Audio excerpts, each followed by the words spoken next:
Example 5, it says, what is the sum of the square root of 20 minus the cube root of 16 plus the cube root of 250 minus 5? Okay, there's techniques for simplifying stuff. Let me demonstrate real quick. Just let's look at the cube root of 16, for example. Okay, you can take your pick on how you want to do it. If I do it like I did yesterday, all right? If I look at 16, is 2 to the 4th power.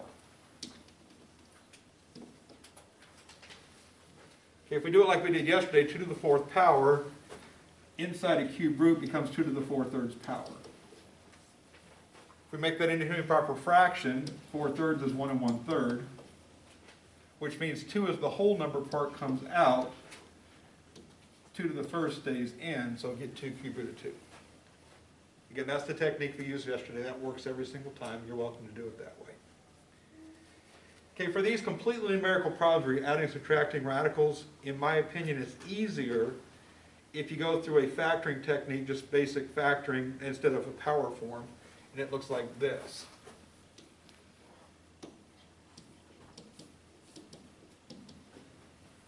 Okay.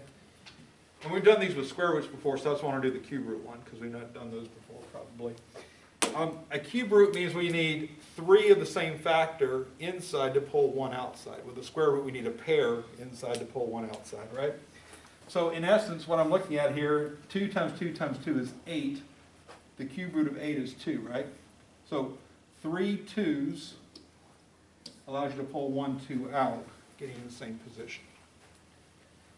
You probably like that technique a little bit better for these numerical problems. The ones with letters in them, I usually go with the fractional power structures. Quite often we're multiplying things together.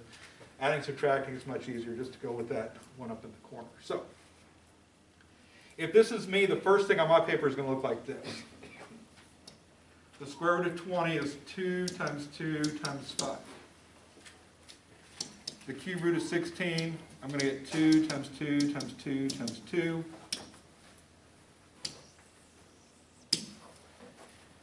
The cube root of 250. 250 is 25 times 10. So 25 is 5 times 5. 10 is 5 times 2. And then we get minus the square root of 5. 5 is prime, can't break it down. Just do a basic prime factorization of everything. If you can't do them mentally, do it on a spreadsheet of paper. Just do a factor tree. For example, 250, that was the bigger one, right? 250, 25 times 10, 25 is 5 times 5, 10 is 5 times 2. Just a basic factor tree to get your breakdown. In each case, the root tells me how many things I need to pull something out. So this is a square root, understood. Also a square root, understood. For the square roots, I need 2 of the same factor to pull 1 out. So, I'm looking at the square root of 2 times 2 times 5. I have a pair of 2's. I get to pull 1 2 out. For a cube root, I need 3 of the same factor. I got a triple 2, so I get to pull a 2 out. Another cube root, I need a triple factor. I got 3 5's. I get to pull a 5 out. Square root, I need a pair of factors. I don't have one. Nothing comes out of that one. All right, so pull out what you can. And we're left with, I've got 2 times the square root of 5. I don't usually write the little 2 up in there, so I'm not going to. So 2 times the square root of 5. Minus 3 times the square root of 2, or sorry, 3 times 2. 2 times the cube root of 2. 2 cube root of 2. Plus 5 times the cube root of 2. In each case, I'm just writing down what's left over. 5's left over, 5's inside. 2's left over, 2's inside. 2 left over, 2 inside. And then minus the square root of 5. And you might, if you wish, since we're adding and subtracting, you might want to put the 1 in front of that. That's understood. If you know it's there and don't need to write it, that's fine. But if you sometimes forget about it, plus and minus 1 matters. So the 1 might be useful to look at.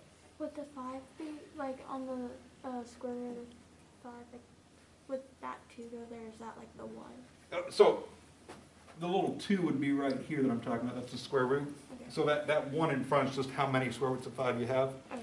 The square root, the 2 there is understood. Yes? So why did you put the Little 3s are not understood, little 2s are. Okay. So if the things are understood, I don't usually write them. If you write the 2s, it's not wrong, just not necessary. And you have to have a 1 there. You know, the 1, again, is not necessary, but -1 matters, right? So if you're looking at it, then you might remember, oh yeah, I'm supposed to subtract that. Because at this point, what we're looking at is kind of like adding and subtracting like terms. Things with the same radical can be added and subtracted. So to add or subtract radical expressions, the radical pieces have to match. So if I'm looking at this, the square root of 5 matches the square root of 5. So these two objects you can legally add and subtract. And when we go to add and subtract these objects, we're going to look at the front object. So positive 2 minus 1 makes positive 1 times the square root of 5. And again, if you don't see that 1 sitting there, you might not think about subtracting 1. You might say, I'm subtracting that square root of 5, so maybe the square root of 5 disappear, and all of a sudden the answer is 2. Something like that. Things I've seen students do in the past. So again, once you recognize these are the same types of things, number minus number gives new number, square root of 5 is what made them the same. And then when I look at the cube roots of 2, this is the cube root of 2, this is the cube root of 2. So these two objects can be subtracted or added because they have the same radical piece. Negative 2 plus 5 is positive 3. What made them the same was the cube root of 2. Okay. This 1 is not a required 1. If you don't write the 1, it's not wrong. If you do write it, it's not wrong. It's either way you want to do it is fine. I usually don't, but if you write it, it's fine. So that is the correct answer to that problem. There's nothing else you can do to this problem. Okay, square root of 5 and cube root of 2 cannot be added together legally. I don't want you to change it to decimals. Don't use a calculator to figure out what these things are. Give me a decimal. That's what I want for a final answer on this type of problem.